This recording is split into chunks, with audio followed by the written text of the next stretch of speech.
This is not the den of some notable world explorer and adventurer of times past, though you could be forgiven for thinking that.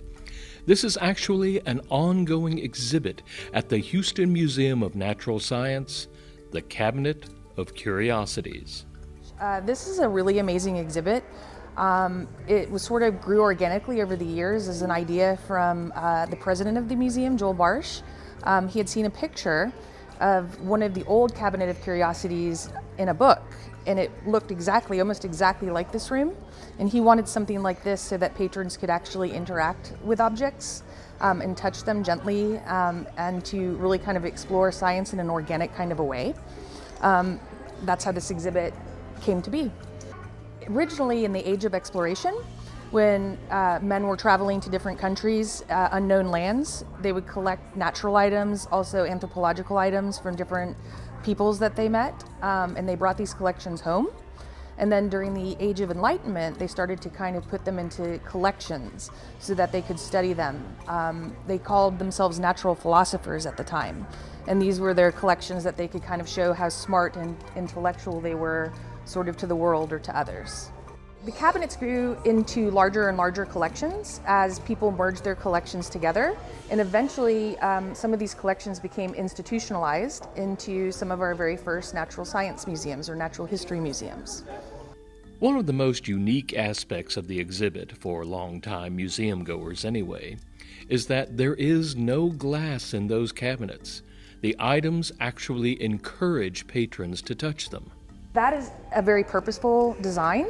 We wanted the public to be able to interact with the specimens and the artifacts and to be able to gently touch them and to get up close and personal with them, which is something that is usually very discouraged in museums.